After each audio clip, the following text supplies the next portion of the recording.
I much prefer to face a live audience than to do, say, even a recording, because you have this visceral contact with an audience. It's about the blood that's rushing through my body and the blood that rushes through their body. And you feel this energy. It is absolutely tangible.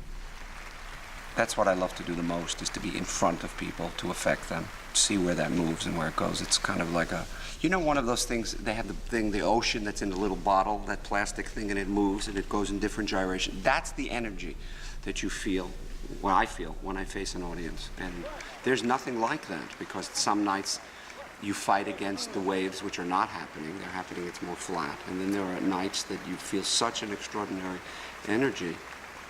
That's why we do it. I mean, it really is about expression, because I make a good living in opera, but I would have made a much better living in business.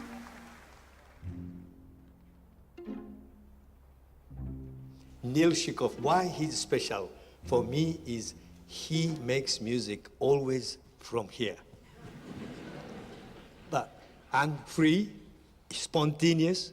Sometimes he drives us crazy, but that's wonderful. This is a very happy moment that you become member here. Congratulations, Neil.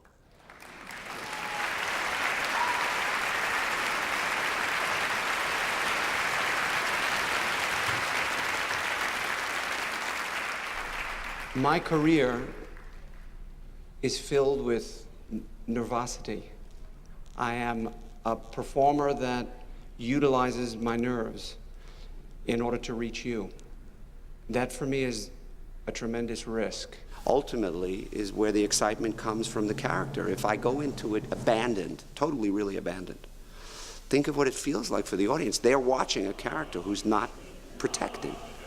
They're watching an actor who's not protecting his emotions, and those emotions go right into the throat. There was a La Juive here, I believe last season, where at the end of the aria, I had sung a very good performance, but got extremely emotional in the aria, and I cracked the last B flat. Because I had so much voice at the time, I dug even deeper to find more fragile. I was a bit too strong. And as I dug, I started to give too much. I didn't pace. I lost myself. I cracked it twice. There was dead silence in the theater because I'm a performer that they feel an affinity to. So they're not apt to boo me or hiss me for missing a high note. I tried it again and it cracked again. And then I tried it a third time and it came out. And not my best, but it came out. At the end of it, you all gave me so much applause. I felt as if we had done it together. But it happens. Is it a train wreck? The other night when I walked out for the aria, I don't know what happens. It's an extraordinary feeling to stand here, to look at you, and to be accepted. Thank you so much. Neil is singing, for example, at the Wiener Staatsoper now in his 24th season. Only 48 people got this ownership. Most of them are already dead. So you're lucky, you're still alive. And there's only one tenor who has the same thing as Plácido Domingo. There's a major difference between Plácido and myself, because having sung, what did you say, 24 years? You're singing now 24 years. I'm only 29. Yeah. So, you know, Plácido is much older than I am, and I'm, started really in the Staatsoper when I was 5 years old. Yeah. In major parts, I would say, not the small part.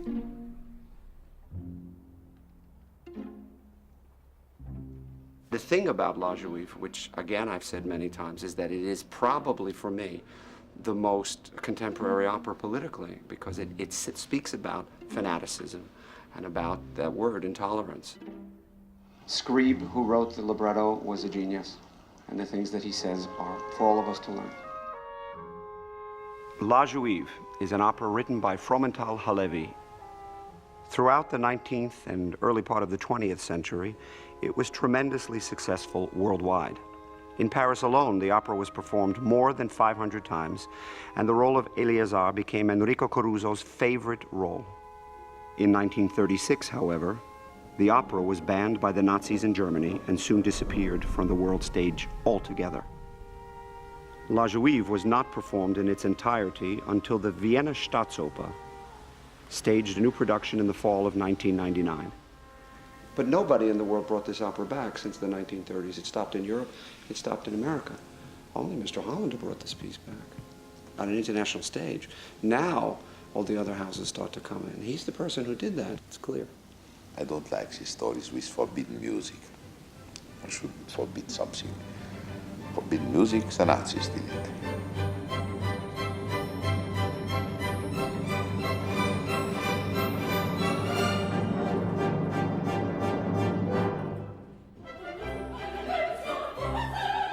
For me, it's the most important thing that I've done in my entire career because it speaks volumes about human nature and about the future of mankind. The story of La Juive, or the Jewess, is set in 15th century Rome and tells of a Jewish merchant named Eleazar. He is forced to watch the execution of his two sons as a result of religious persecution of Jews by Christians. On his way, Eleazar witnesses Brognie's estate being ransacked and burned by invading armies that leave only Brognie's baby daughter alive. Eleazar saves her from the flames and adopts her as his own, calling her Rachel. Now, a young woman, Rachel falls in love with a young man who she believes to be a Jewish artist.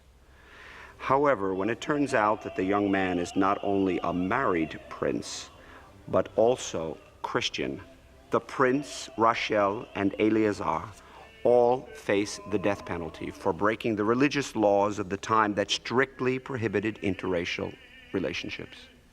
As Eleazar awaits execution, he is visited by Brognie. He offers them their freedom if they choose to convert to Christianity. But blinded by hate, Eleazar declines the offer. Instead, he informs Brognie that his daughter is still alive, but refuses to reveal her identity until after Brognie, unknowingly, has ordered that his own daughter, Rachel, be thrown into the flames.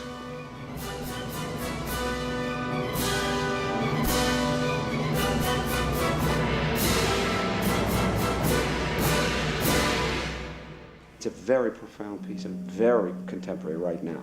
If you broaden it, it's not just Jewish Christian. If you turn on CNN today and you look at the news, this is the operas all over the place. There is no other opera like that. It has such a statement about intolerance, fanaticism, and that at the end of when people are intolerant, everyone loses. This is the opera. I mean, my character changes. It becomes even more fanatical and bitter. The moral issue is a universal issue that we lose. We lose.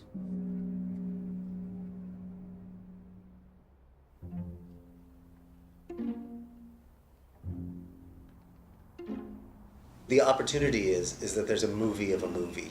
If we can bring that whole thing out, the passion, the artistry, the depth of conviction, you know, its relationship to contemporary world.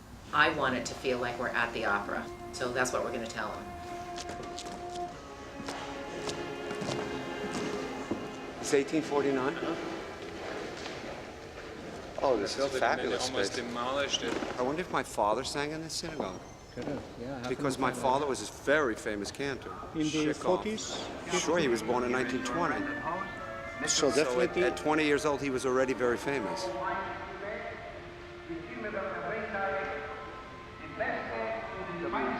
WEVD was the biggest radio station that was in Yiddish. How many listeners did they have? Father was fabulous.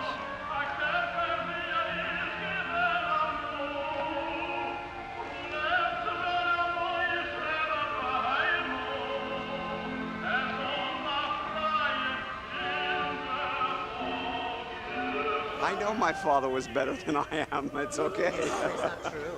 It certainly is true. I'm fine with it. I'm fine with that fact. My father's musicality was much stronger than mine is.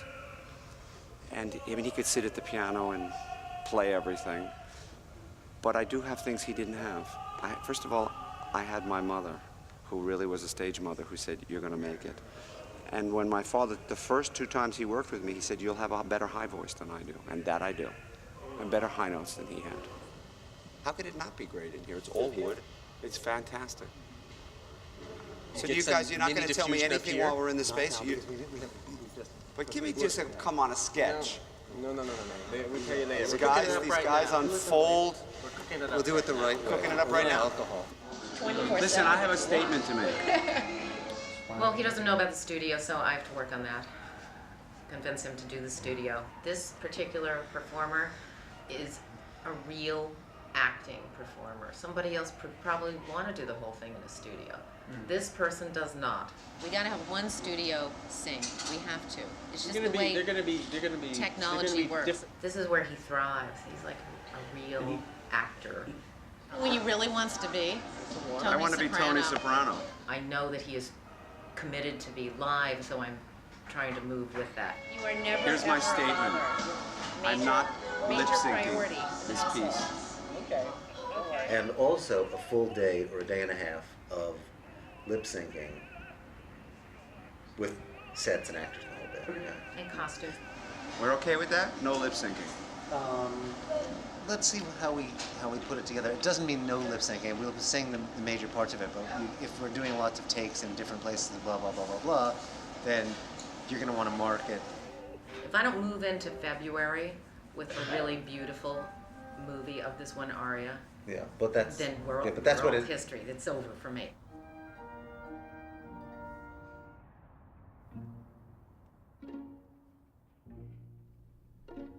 "50 kilometers outside of Prague was this very strange camp called Theresienstadt.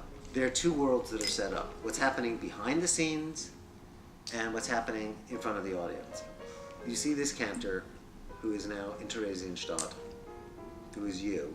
The other thing you see is that this cantor had a daughter who he trained as a musician as well, as a singer, and she is singing the role of Rochelle. Next scene.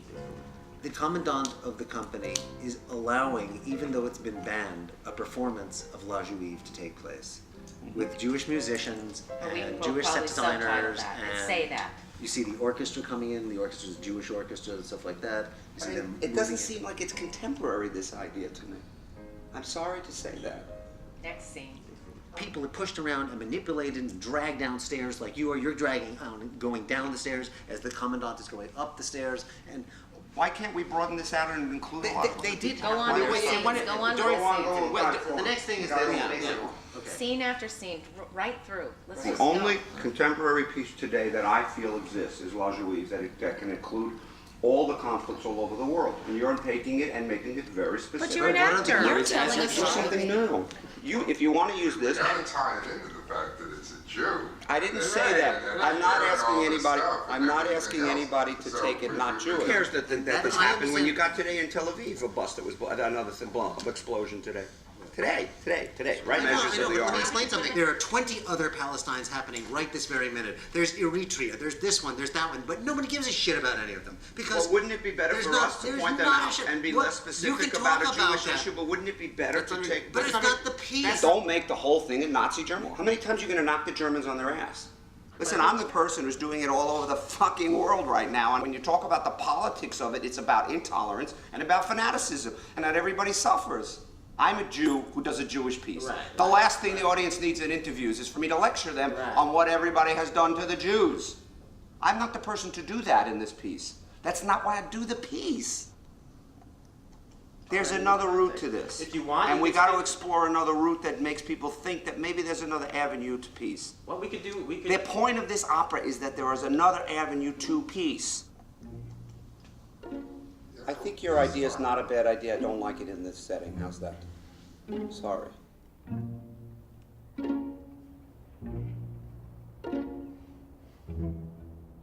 I need you to figure out a harmony while I go up that she's in middle range with me, because it's all the same words up until the A section is repeated on Russia. Oh, as I understand, in the aria, there's a place where Mr. Chekhov's character speaks as if he were the daughter. Is that? And so they wrote in a part for the daughter to sing as if she was in the scene. So. This is the section Neil's talking Well, about. we have a choice. These are the two auditioners. One is Maria Callas and one is Renato Tebaldi. And then when he sings, Mais j'entends une. There's the accompaniment. Underneath that, if she were saying.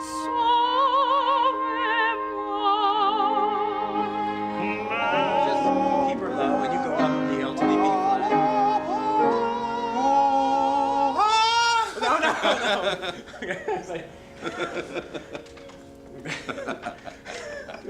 I think that we should hire Eugene for this part, basically.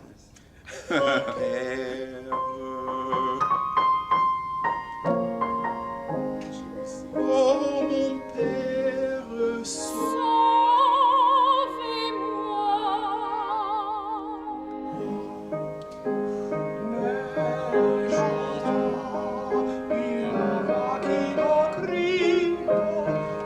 Where are you? What are you doing? I need you. I need you to sing with me.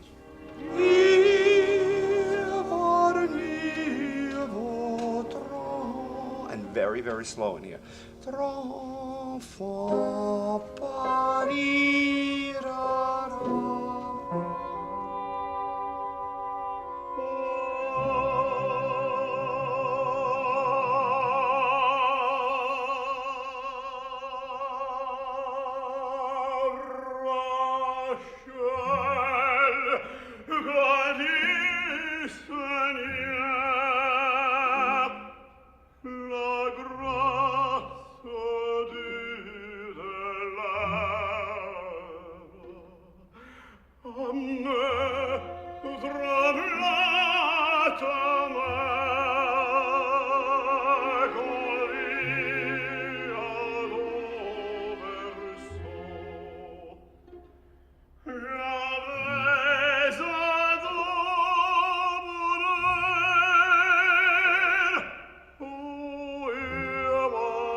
Come on in and listen if you would. You jump me on the key. We both want to be together. I mean, it's not a problem.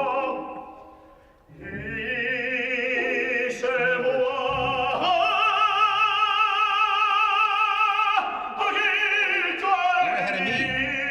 But that's the way I'm going to do it. So get used to it. Yeah, but I wasn't early. I was being respectful. Because it's early in the session. Then you're going to get mean later. No, being respectful because you sound like a gold. You sound just great. All right.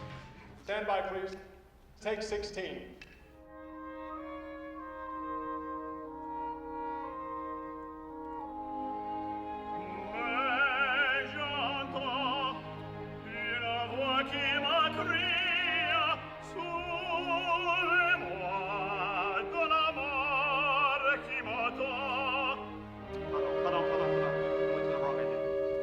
Come on. Stand by. Take 20.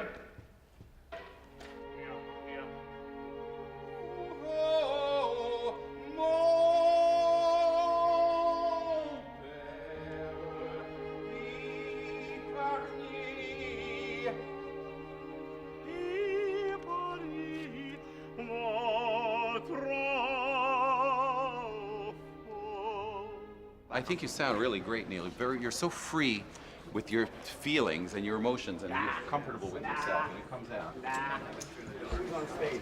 And Richard Tucker was in the audience with Robert Merrill, and Bierling was singing fantastic. And Tucker said to Merrill, "It's hot in here." And Merrill said to Tucker, "Not for baritones."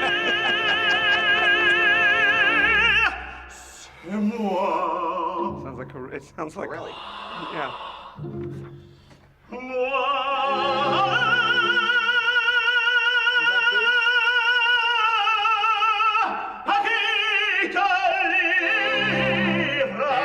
Can you clean that up? Trim it a little bit?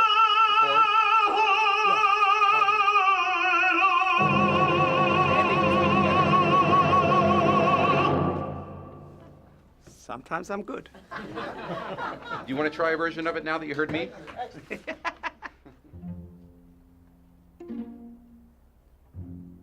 You know, I brought the truck so I can steal as much as I can today. I would just back it up to the loading dock and we'll pile it in.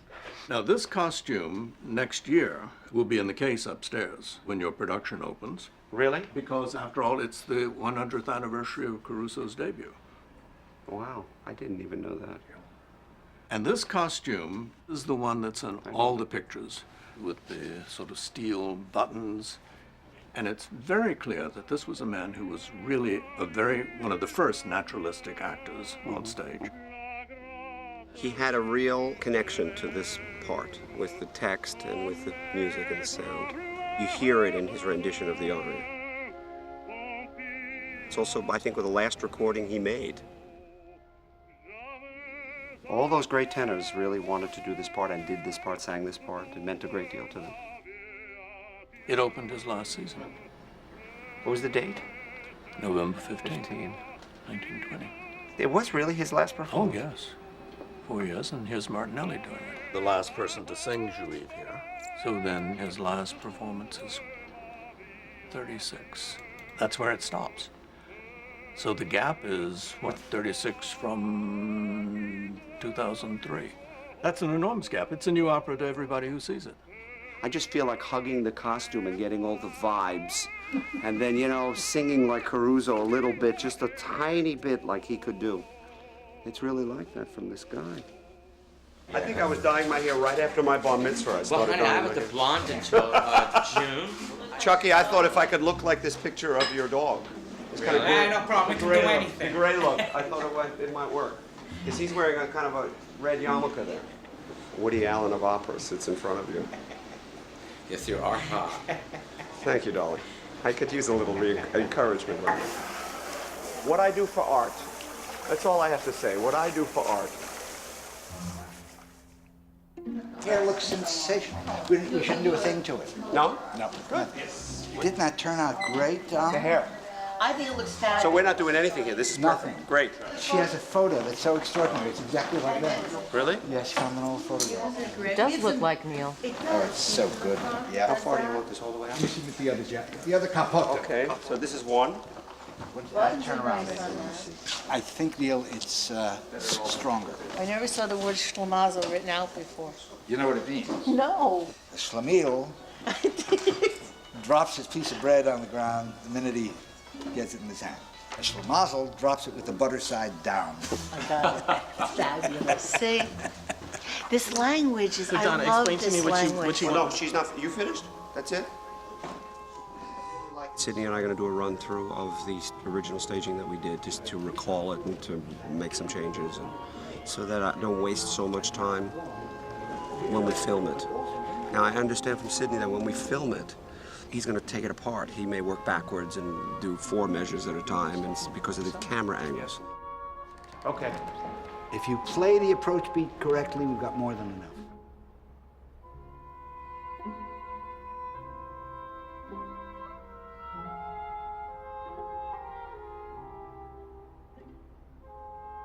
In this production, it's very different. It's more about Eleazar and his relationship and anger with God,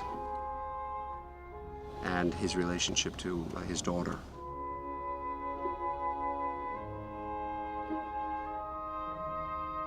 It's interesting because Lumet didn't feel that Eleazar necessarily lost, because he thought that going to God was where he wanted to be. That was the place that was the most important to him, and that when he died, he went where he wanted to go.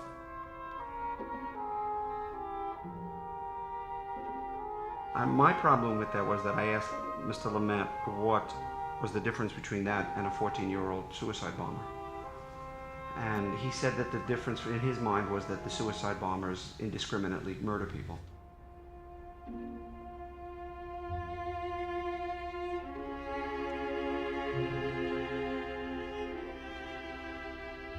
You can't create a character like that if it doesn't hit you inside. You know, sometimes I do a part and it becomes so real that I put it away. In the beginning, I didn't have this word fanaticism in this part.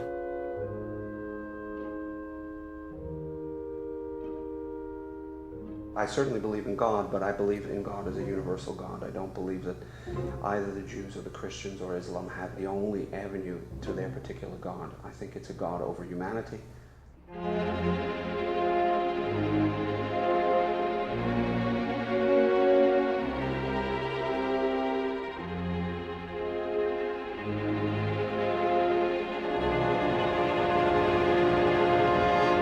It never occurred to me that I might confront my own religion, my own personal concepts of God on stage or in film.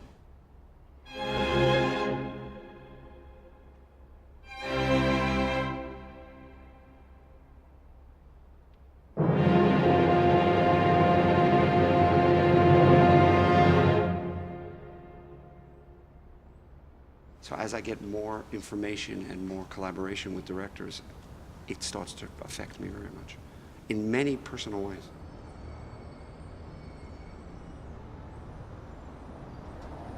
It changed me as an artist, as a performer, as a creative artist, period.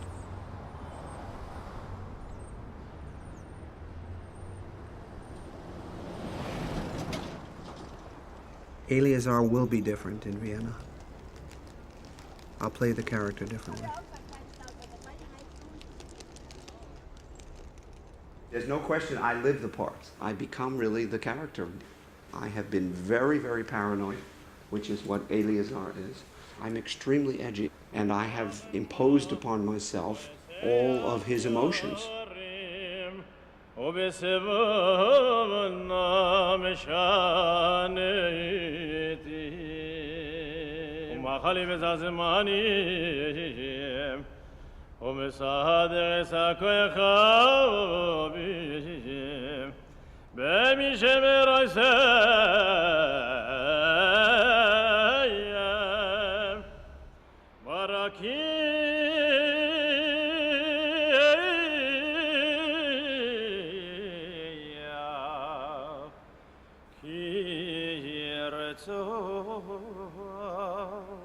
All Holocausts, large and smaller, need to be brought up, and the world needs to face them. My grandmother and grandfather lost brothers and sisters in the Second World War, and it makes me attuned to the sense of repression, about killing other human beings, non-acceptance of other human beings.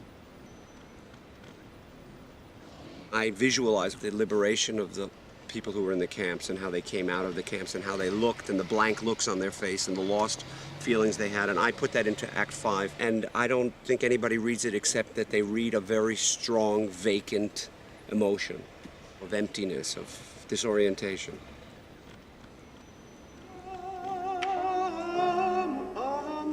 Boys on the Gino. Yeah. I give up. I need memory pills. Very nervous to do this part when I do it. It's very heavy emotionally for me. And I know there's a lot of expectation about what people want to feel and see. Let's try it again. Oh, man. There are a lot of conductors which can conduct this part, but it is only one man who can sing this part.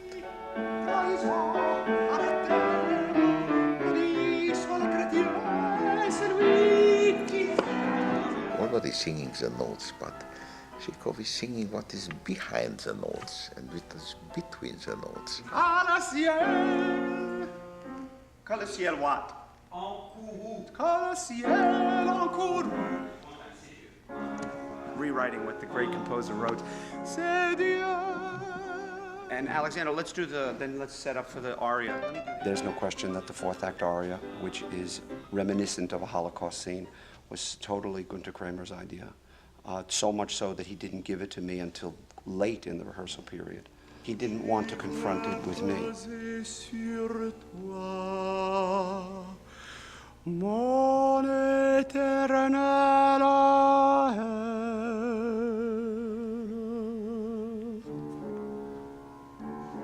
And the idea of Kramer with the shoes on the chair and how they put the clothes before they die, and this very fine connection with Auschwitz.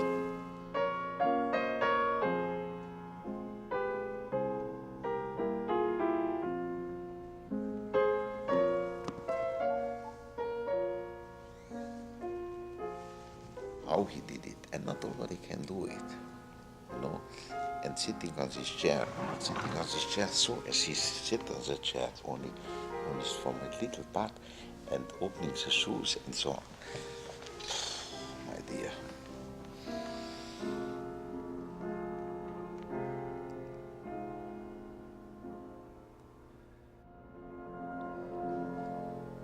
That's it. I think we have that. We have that. Let's see if we have it tomorrow.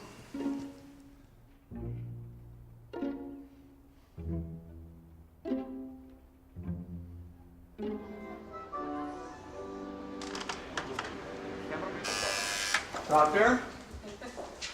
As soon as he's in Vienna, he wants to see his vocal cords, and then we see the vocal cords before performance, after performance, and in between. Sometimes even during singing, he visualizes his vocal cords and he wants to see them perfect. And as soon as he sees that his vocal cords, and he knows them very well, and as soon as the vocal cords are perfect, he has self-confidence, and then he can sing. I couldn't lie to him. Sometimes to a singer you can say, no, they're perfect. But he knows me so well that he can read in my face. He can tell that his vocal cords look fine or not. No. Sometimes I call him Dr. Shikov because I think he could go to any office in the world, look at the screen, see his vocal cords, and tell immediately that the cords are fine or there's a problem. And he would be better in judging the vocal cords than, I would say, 90% of ENT doctors. To deal with singers, you know, who come in this office and say, you know, I have a problem, and then you look at chords that are perfect, like me. Look at a chord that's perfect. I can't sing tonight. Why not? You know, doctors they're psychiatrists. They have to be. Well, of course, in my case, I don't need a psychiatrist. We all know that.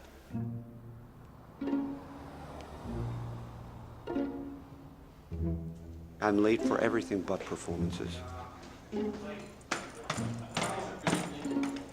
Because I've had the same nightmare that all performers have, which is that, oh my God, what's the opera tonight? What's the piece we're doing? And, oh, I missed the car or the train or the plane to get there. So I generally get there early. So, this is the famous dressing room. Where are we for time? 6. Darlings. Hello. Hello. Love your hair. I think you should leave it like that. It's the look. Look what's happened to me. This part is gonna Even looking like this, I'm vain. Horrifying. Okay, baby. Okay. Thank you. Thank you. The mic. See you later. Yeah. Okay, let's do some work. I gotta go vocalize. Thank you very much. The object of this profession is expression. It's all about expressing, about making a statement, moving people in an audience where they think about why they're there. God damn it, I'm not doing elevator music. That's not what I do on stage. Okay, baby. It's because I have not a very good memory. So I go over the part, you'll see all night long. I live in this room and on stage. That's the reason. Okay.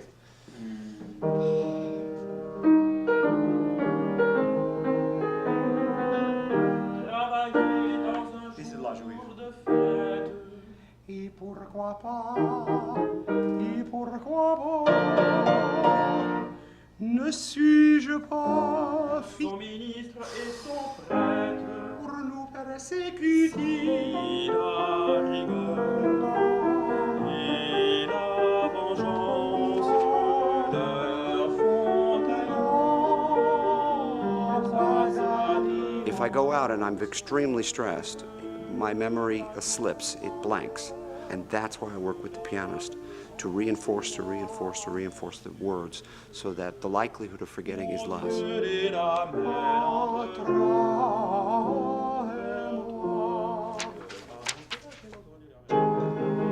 Cette toi, non? J'ai remis mon esprit. Okay, nerves are nerves. So, 101. for those people out there that feel that they have bad memories and that you have to be perfect and you have to be a super artist to be able to perform. That's really just not true, because all of my foibles and problems and angst and all of that I utilize, and I hope to get it through in these characters. Okay. Okay, and that's it, right? Then there's an intermission. Yeah. Thank you, David. Thank you very much. You're welcome. I've done easier things in my life. I'm not like other performers who find themselves after the first 5 minutes, the jitters, the nerves leave. For me, it doesn't leave until I start taking off the wig or the costume and the makeup. Am I looking stressed enough? You think I'm getting that look? Wait till they call my name, then my blood pressure goes up about 20 points on both sides. Oh, baby. Time to get out there and become a fanatic. That's the sound that makes all performers, their hearts start to race as they start to tune up, it's called. In A major, however, here, they do a 443 in this theater it starts at, which is higher than New York, which is at 440. So if you really want to get yourself paranoid and think that you're singing higher than is written, this is the place to do it. You gotta vocalize. When I sit down and I don't pace, my energy goes down and I can't rev it up again. And I take this energy as if it were a laser and project it into the audience.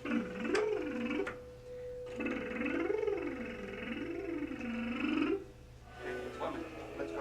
Let's go. Okay, that's good. I wait when I go out now? Yeah. And I need those nerves. I work with them.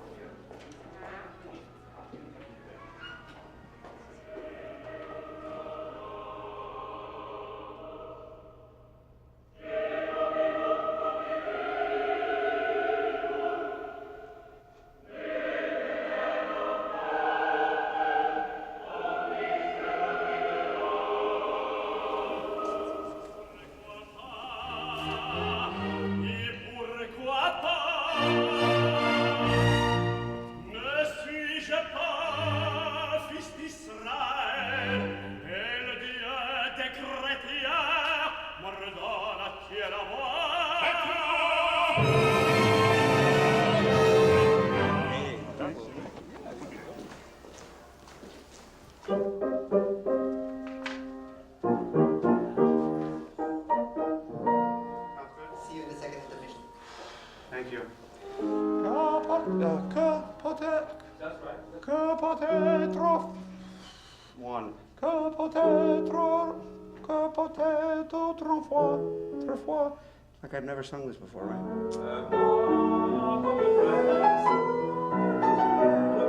Je tremblais que cette femme ne supplie tous mes secrets, et je maudissais dans l'âme à tous ces chrétiens que j'aime. Next. Right on it. Et tout suit, c'est ami, notre foi.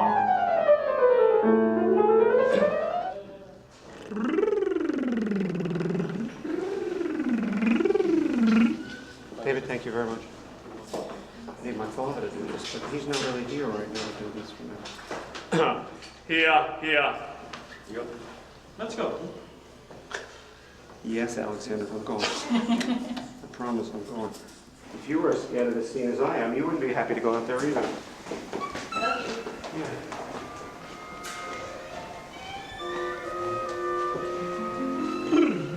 Oh. Yeah.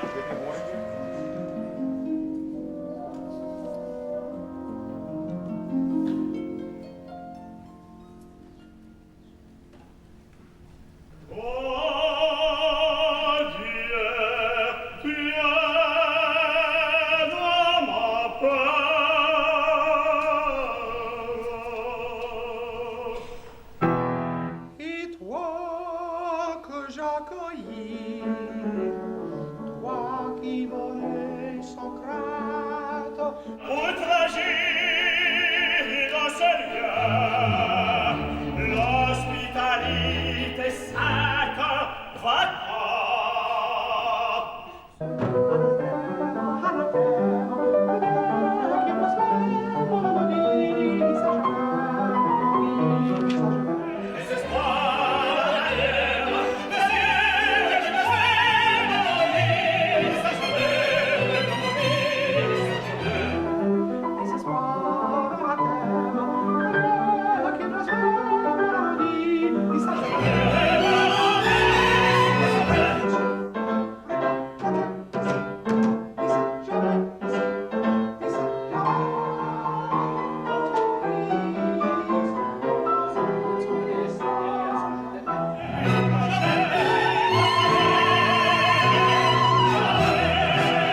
sound great.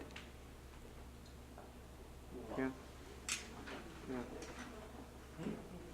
Oh. Here. My voice doesn't feel good. It really looks good? Yes. A bit swollen. No, definitely not.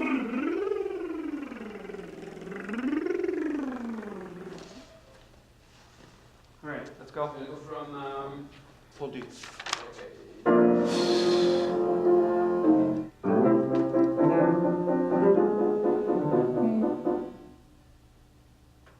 Ronnie, wow, I went to the wrong place.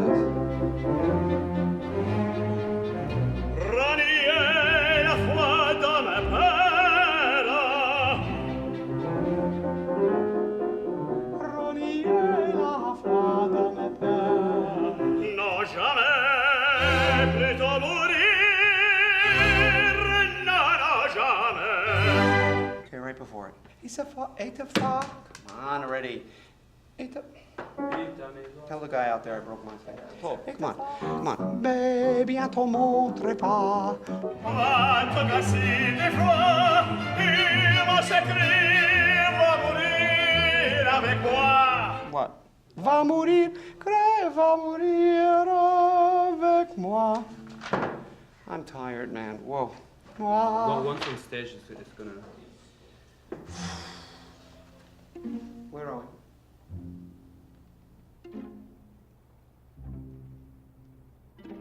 If the fourth act aria were presented in the first act, where I would be fresher in all levels, emotionally, first of all, I would give it a totally different interpretation, and the audience wouldn't be primed for the buildup of what they feel.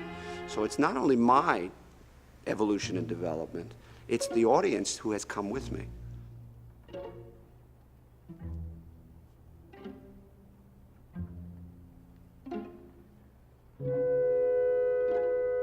I find this piece filled and filled with images that I grew up with and that I experience even today when I watch the news and read newspapers. And of all the operas I do, this has more images than any, constantly flash in my mind.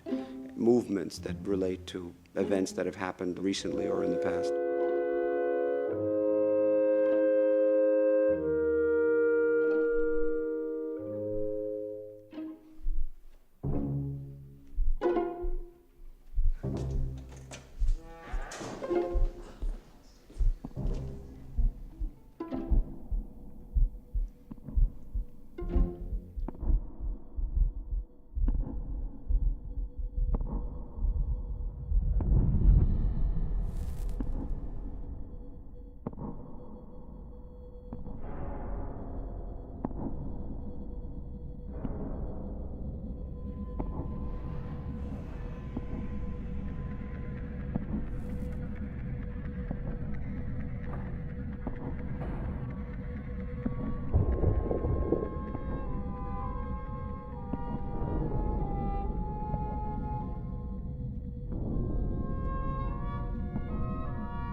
Russia!